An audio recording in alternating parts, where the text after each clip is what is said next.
Assalamualaikum warahmatullahi wabarakatuh. Puji syukur kehadirat Allah Subhanahu wa Ta'ala. Semoga kita semua selalu dalam lindungannya dan selalu dalam keadaan sehat walafiat. Amin ya Robbal Alamain. Saudaraku semua, berbicara tentang manusia yang paling mulia di dunia, bukanlah orang nampak istimewa dari lahirnya saja, dari materi ataupun nasabnya, akan tetapi semua kembali pada tingkat ketakwaannya kepada Allah Subhanahu wa Ta'ala. Terkadang buruk yang kita lihat, akan tetapi istimewa di hadapan Allah. Terkadang banyak kekurangan yang nampak di mata kita, akan tetapi ia adalah kekasih Allah. Seperti kisah yang terjadi pada seorang kakek tua, meski hidupnya serba terbatas, akan tetapi hatinya kaya akan ilmu dan keikhlasan. Namanya Mbah Sulaiman. Ia seorang imam di musola, setiap hari kegiatannya sebagai guru ngaji. Setiap sore anak-anak berkumpul belajar darinya. Dengan sabar, Pak Kari membimbing mereka mengejar huruf demi huruf Al-Quran. Nasihatnya pun menyejukkan bagi semua orang. Bagi warga, ia bukan hanya seorang guru ngaji biasa, tapi juga penyejuk hati dan teladan hidup sederhana.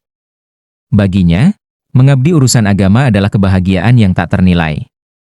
Ia percaya, sekecil apapun kebaikan, akan menjadi cahaya di kemudian hari. Namun di balik kesederhanaan Mbah Sulaiman, tidak ada yang tahu bahwa dia adalah seorang wali. Ia sengaja menutupi kelebihan atau karomahnya, karena memilih hidup yang sederhana bersama warga agar terjauh dari rasa takabur. Sehingga di balik ramahan dan kerendahan hati Mbah Sulaiman itu, tersimpan keistimewaan yang membuat banyak orang diam-diam menghormatinya. Bahkan sering terjadi, jika ada warga yang memiliki masalah, ia pun lari kepadanya untuk membantu dengan doa. Meskipun ia sudah tua yang sederhana, sungguh ia dipercaya oleh warga sekitarnya. Konon, Mbah Sulaiman juga mampu menyembuhkan anak-anak kecil yang sakit hanya dengan air doa. Suatu hari, seorang ibu datang dengan wajah cemas, menggendong anaknya yang demam tinggi.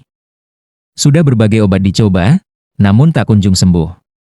Dengan harapan terakhir, ia mendatangi Mbah Sulaiman. Kakek itu tidak banyak bicara.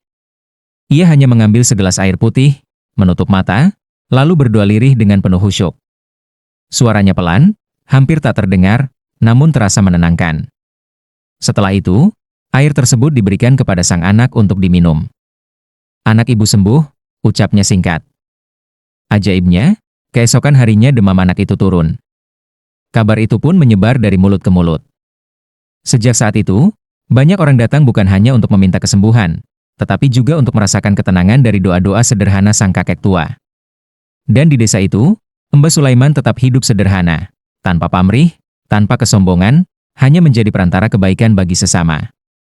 Hebatnya lagi setiap ia memberikan air doa kepada setiap yang meminta, ia pun teka menerima upah. Bukan niat menolak rezeki, namun ia mengembalikan lagi, karena Mbah Sulaiman sangatlah ikhlas menolong dan tidak mau menambah beban kepada orang lain. Kabar tulusnya Mbah Sulaiman itu cepat menyebar ke seluruh desa. Warga yang sebelumnya mendatangi para dukun, yang banyak membandrol mahar, kini beralih ke kakek tua tersebut. Namun tidak semua kebaikan berjalan dengan halus. Justru hal ini membuat beberapa dukun merasa tersaingi. Mereka mulai diliputi kecemburuan dan iri hati. Tidak mungkin hanya dengan air doa bisa menyembuhkan, bisik salah satu dukun. Kita harus membuktikan kalau dia hanya pura-pura, sahut yang lain. Malam harinya, para dukun itu mencoba melakukan berbagai ritual untuk menjatuhkan sang kakek. Namun, setiap usaha mereka justru berbalik gagal. Bahkan, beberapa dari mereka merasa lemah dan gelisah tanpa sebab. Akhirnya, salah satu dari mereka memberanikan diri menemui kakek tua itu. Dengan rasa penasaran, ia bertanya, "Ilmu apa yang kau pakai hingga orang-orang percaya padamu, sampai hampir tidak ada yang datang kepadaku?" Kakek itu hanya tersenyum lembut. "Aku tidak punya ilmu apa-apa," jawabnya pelan. "Aku hanya berdoa dengan tulus dan percaya bahwa kesembuhan datang dari Allah. Saya tidak pernah berharap orang-orang berdatangan kepadaku untuk meminta doa, karena saya sendiri tidak merasa punya kesaktian apa-apa." Akhirnya, tidak lama ia pun pergi dengan penuh kecemburuan yang belum terobati.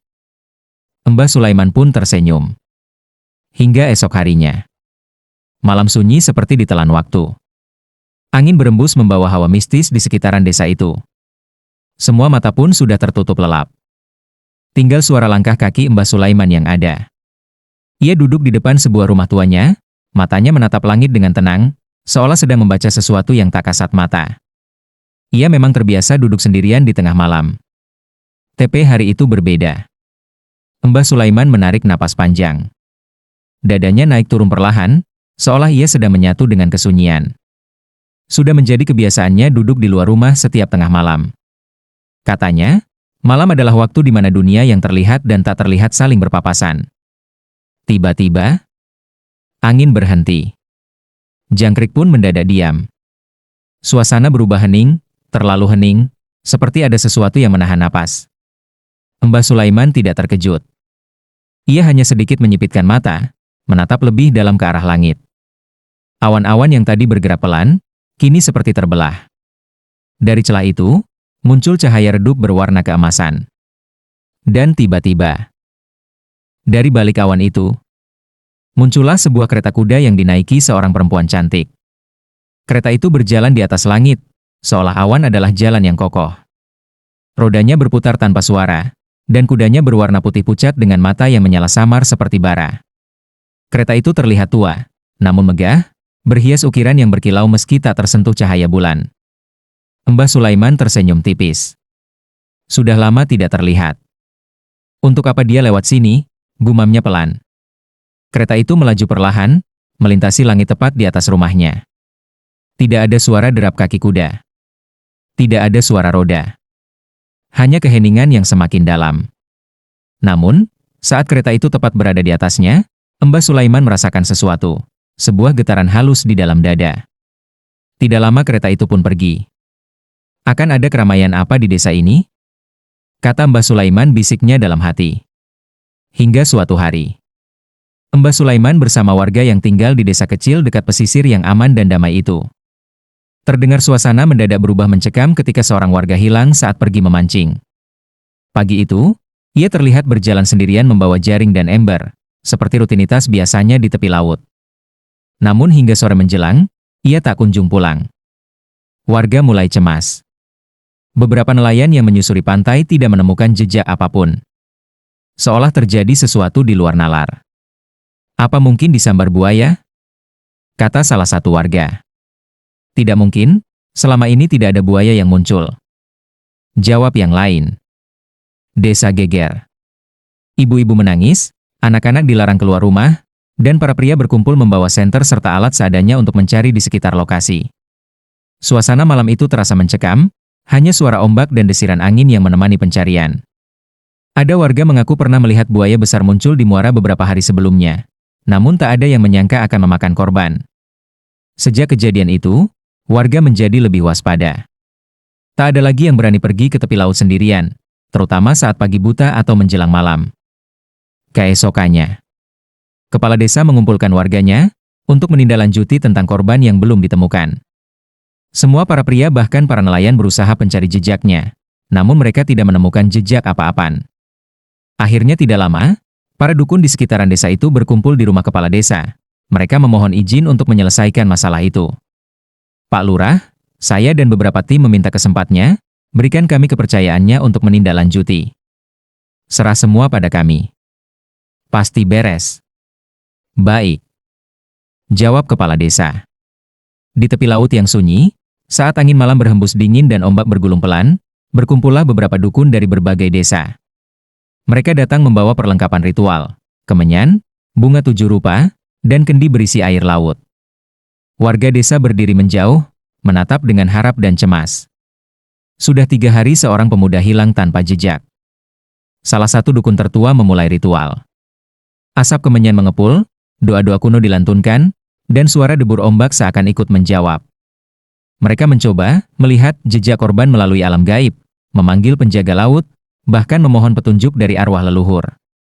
Waktu berlalu. Malam semakin larut. Namun tak satu pun tanda muncul. Air laut tetap beriak seperti biasa. Angin hanya membawa dingin, bukan jawaban. Para dukun saling berpandangan, ritual yang mereka yakini kuat itu tidak memberikan petunjuk apapun. Akhirnya, dengan wajah lelah dan sedikit kebingungan, mereka menghentikan upacara. Warga yang menunggu mulai berbisik-bisik, harapan perlahan memudar. Di bawah langit gelap tanpa bulan, hanya suara ombak yang tersisa, seolah menyimpan rahasia yang tak ingin diungkapkan. Malam itu, seperti biasa, para nelayan mereka sedang berlayar. bahkan lebih jauh dari biasanya. Langit gelap tanpa bulan, hanya dihiasi bintang-bintang kecil yang berkelip di atas ombak yang tenang. Perahu-perahu kayu mereka bergoyang perlahan, ditemani suara dayung dan angin laut yang dingin. Salah satu nelayan paling tua di antara mereka, tiba-tiba menghentikan gerakan tangannya. "Diam, kalian dengar itu?" bisiknya. Semua terdiam. Di kejauhan, terdengar suara aneh, seperti derap kaki kuda, namun bergema di atas air. "Mana mungkin ada kuda di laut?" ujar temannya, nelayan muda, mencoba menertawakan, meski suaranya bergetar. Suara itu semakin jelas. "Dug. Dug. Dug," seperti kuda berlari di atas permukaan yang tak terlihat. Lalu, sesuatu yang tak pernah mereka bayangkan muncul di hadapan mereka. Di atas permukaan laut yang berkilau samar, tampak sebuah kereta kuda berjalan perlahan yang dinaiki perempuan cantik berbaju hijau. Kereta itu tampak kuno, dihiasi ukiran halus, dan bercahaya lembut seperti diselimuti kabut tipis. 2 ekor kuda putih menariknya, langkahnya ringan seolah tidak menyentuh air. Di dalam kereta itu, duduk seorang perempuan. Parasnya begitu cantik, tak seperti manusia biasa. Rambutnya panjang tergerai, tertiup angin laut yang tak terasa oleh para nelayan.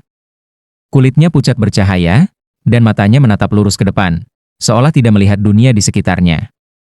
Para nelayan terpaku. "Ya Allah! Siapakah dia?" kata nelayan wajahnya pucat. Kereta itu melaju perlahan, melewati perahu mereka. Saat jaraknya semakin dekat, salah satu nelayan tanpa sadar berdiri, mencoba melihat lebih jelas. Perempuan itu tiba-tiba menoleh. Tatapannya langsung mengarah ke para nelayan. Seketika, tubuh mereka terasa kaku. Seolah ada kekuatan yang menahan mereka untuk bergerak. Udara di sekitar berubah dingin, dan suara ombak pun seakan menghilang. Perempuan itu tersenyum tipis. Senyuman yang indah, tapi entah kenapa membuat bulu kuduk meremang. Lalu, dengan gerakan anggun, ia mengangkat tangannya sedikit, seperti memberi isyarat. Sekejap kemudian, kabut tebal muncul dari segala arah, menelan kereta itu perlahan. Suara derap kuda kembali terdengar, semakin jauh, semakin hilang. Dan dalam hitungan detik, semuanya lenyap. Hanya laut gelap yang tersisa. Para nelayan masih terdiam, napas mereka berat. Nelayan itu akhirnya jatuh terduduk di perahu. Itu apa tadi?" suaranya gemetar. Nelayan yang satu yang menunduk dalam, wajahnya serius. "Kalian baru saja melihat sesuatu yang tidak seharusnya dilihat manusia," katanya pelan. Setelah mereka nyampe di daratan, mereka bergegas berlari menuju ke rumah Mbah Sulaiman untuk menceritakan semua kejadian yang dialaminya. Akhirnya mereka pun saling bercerita.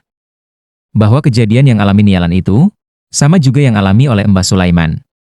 "Ternyata benar dugaanku, selama ini korban yang hilang itu bukan karena dimangsa buaya, melainkan karena dibawa penguasa laut," jawab Mbah Sulaiman.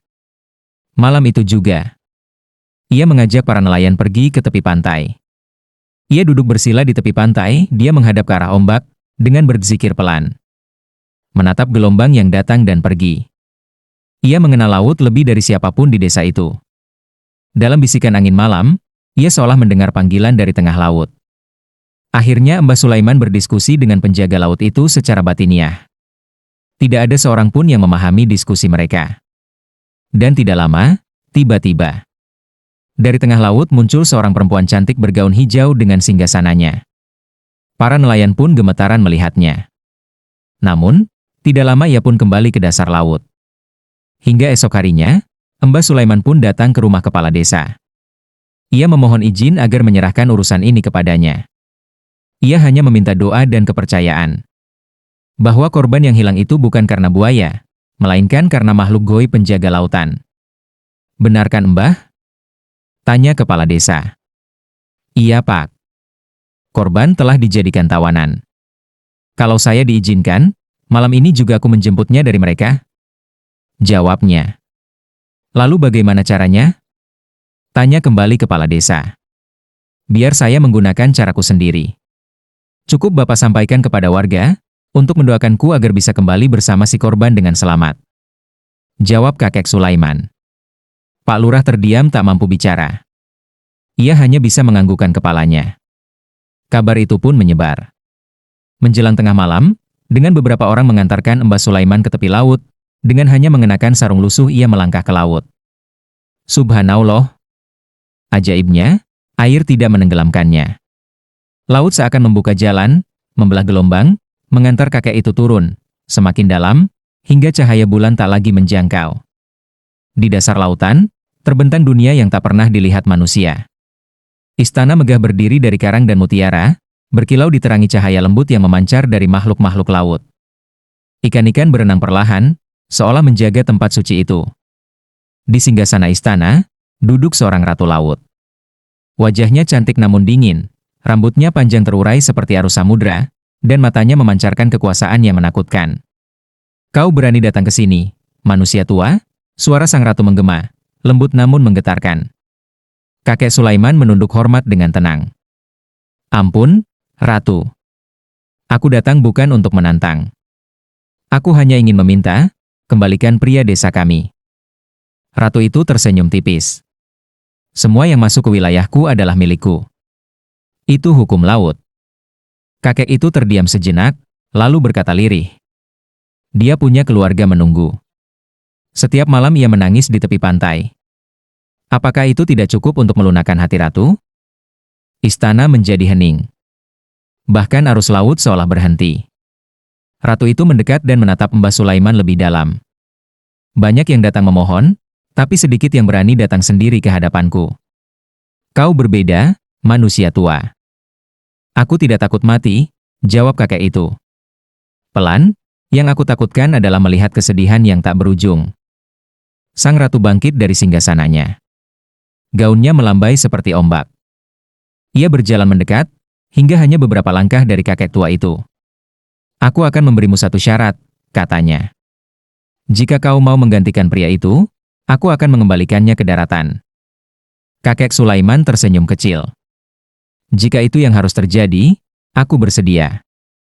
Tanpa ragu. Mata sang ratu sedikit melembut, sesuatu yang jarang terjadi. Ia mengangkat tangannya, dan tiba-tiba air berputar membentuk pusaran cahaya. Tidak semua pengorbanan harus dibayar dengan kehilangan, ucapnya pelan. Kau telah membuktikan ketulusan yang bahkan laut pun tak mampu menghapusnya. Dalam sekejap, tubuh pria yang hilang muncul di samping kakek itu, tak sadarkan diri, namun masih bernapas. Bawalah dia pulang, kata sang ratu. Dan ingat, laut tidak selalu kejam. Ia hanya menunggu manusia untuk mengerti. Sebelum kakek itu sempat berkata apa-apa, arus kuat mengangkat mereka berdua ke atas.